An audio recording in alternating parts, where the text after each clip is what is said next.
Fear doesn't block you. It protects a former identity. You probably wouldn't say you're afraid. You'd say you're tired, busy, not in the mood. You'd say, I'm just not a fan of flying, or I like to stay home, or I don't do well in crowds. But that's not the whole story, because if you look closer, something else is happening. Your friend brings over a dog, and your smile tightens. The invitation to speak shows up in your inbox, and you close the tab. You're at the airport, ticket in hand, and your chest starts to close around the idea of being stuck. And suddenly, you're not just avoiding a moment, you're protecting something. You just don't know what yet. That's the thing about fear. It rarely shows up shouting. It whispers. It sounds like logic, like preference, like I just don't feel like it. But behind the surface explanation is something your body remembers, even if your mind doesn't. Maybe your fear isn't about flying. Maybe it's about losing control, being 30,000 feet in the air with no say in what happens. And somewhere in your past, that feeling, being helpless, being trapped, wasn't just uncomfortable, it was terrifying. Maybe it wasn't the plane. It was the hospital room you couldn't leave, the office meeting you couldn't escape, the childhood moments where everything felt out of your hands, and no one came to explain it.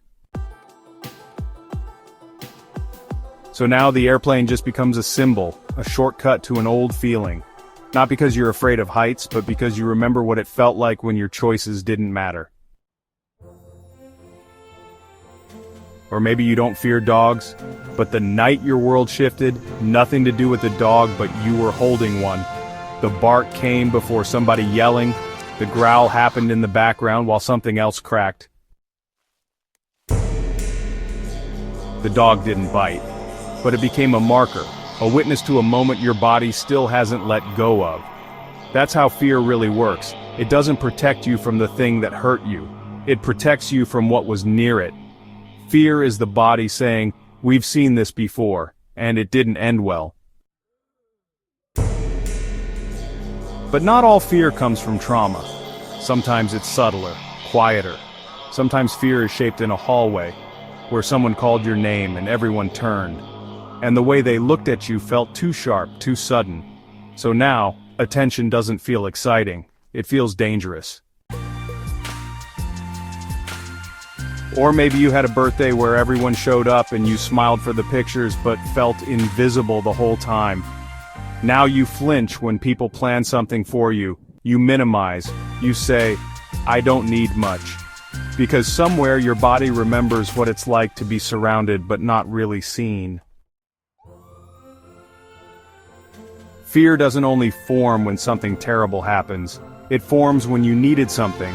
Safety, control, validation, comfort, and it didn't arrive. That gap, that's where the fear lives. And now, it gets activated by things that make no sense on paper. A party, a hug, a dog, an elevator, an empty house, a compliment, things that shouldn't scare you. But somehow they do. That's not because you're broken. It's because your body tells time differently than your mind. It doesn't care how old you are now. It cares what it had to learn to get you here. And what it learned was simple. Some situations are safer avoided than survived. Some fears don't make sense. Not out loud. You're not scared of people. But something in you tightens in a crowded room. You're not scared of rest. But every time you slow down, guilt creeps in like you're doing something wrong. You tell yourself it's silly, you push through when you can. But the truth is, your fear didn't start with logic, it started with experience. Not always the dramatic kind. Sometimes the kind you'd never think to question. You don't fear the mirror because you're vain. You fear it because one day, you looked in the mirror and couldn't find yourself. Maybe you were pretending to be okay. Maybe you had to smile when something inside you was unraveling. Maybe you dressed for approval instead of comfort. And now the mirror isn't just a surface, it's a confrontation. It asks, are you still hiding? You don't fear rest because rest is bad. You fear rest because for years your value was tied to output. Maybe you were praised when you produced, performed, kept going. Maybe the only time you were seen was when you were useful. If this is landing for you so far, hit like button so the algorithm shares it with someone else who needs it. And feel free to subscribe if this kind of clarity helps you breathe a little deeper.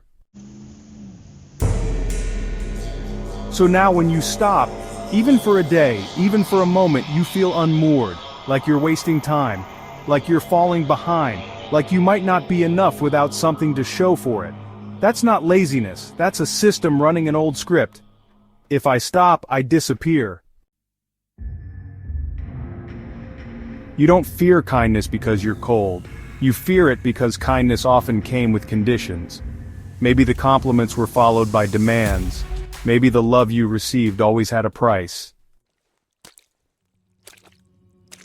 So now when someone gives freely, your brain doesn't know what to do with it. You pull back, you downplay, you dismiss. Not because you don't want love, but because you were taught to question it. And when your nervous system is wired to expect the old experience, a compliment feels like a setup. You don't fear being alone. Because maybe when you were younger, silence wasn't peaceful. It was punishment, neglect, an empty room that echoed all the things you couldn't name. And now, even as an adult, quiet doesn't feel like calm. It feels like being left behind. So you scroll, you overbook, you chase noise to escape what quiet might reveal. These are the fears no one teaches us to name. Because on the surface they don't look like fear. They look like habits, preferences, personality quirks. But underneath, they're doing a job. They're holding the line. They're guarding a version of you that once needed those protections, even if you don't anymore. Most people try to conquer fear. They push harder, go louder, force themselves forward, and sometimes it works. But more often it just teaches fear to hide better.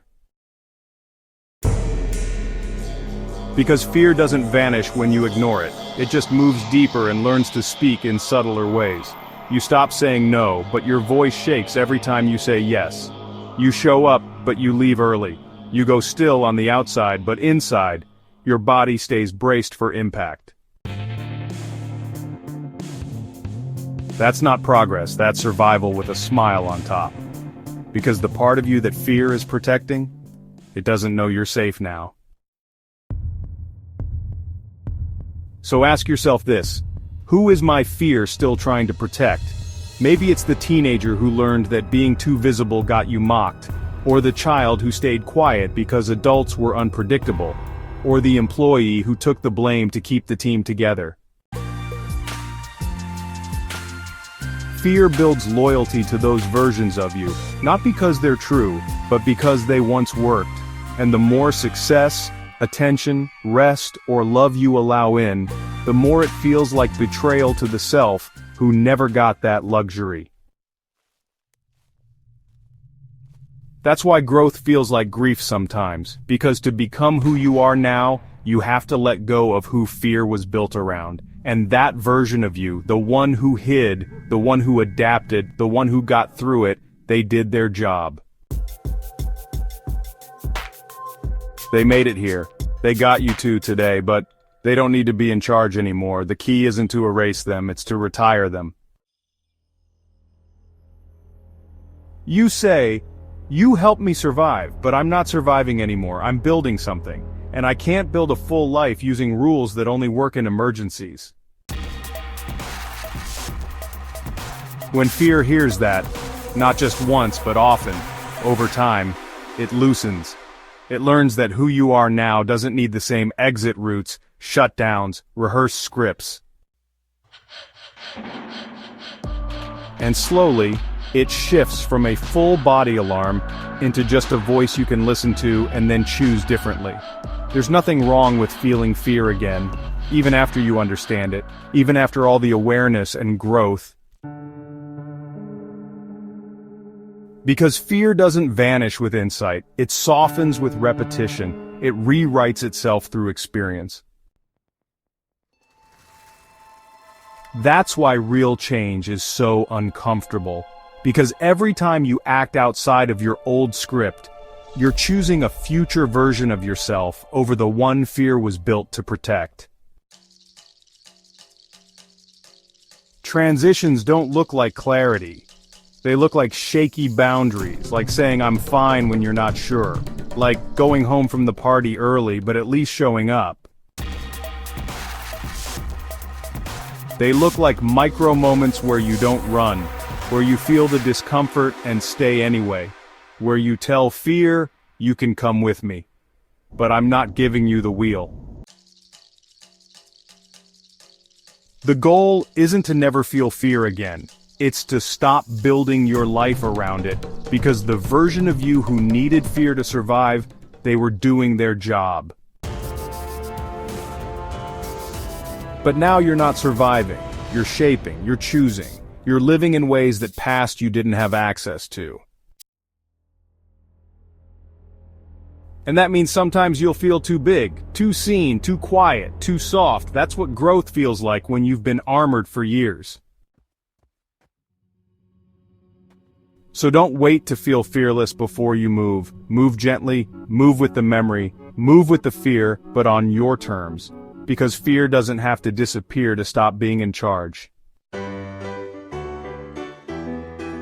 What's one fear you've carried that finally makes more sense? Drop it in the comments. Someone else might finally feel seen because of what you say. If this hit somewhere real, hit like so the algorithm knows it's worth sharing. And subscribe for more honest, grounded content like this. No fluff, no fixing, just clarity. This video is for reflection, not therapy or medical advice. If you're struggling, talk to someone. You don't have to do it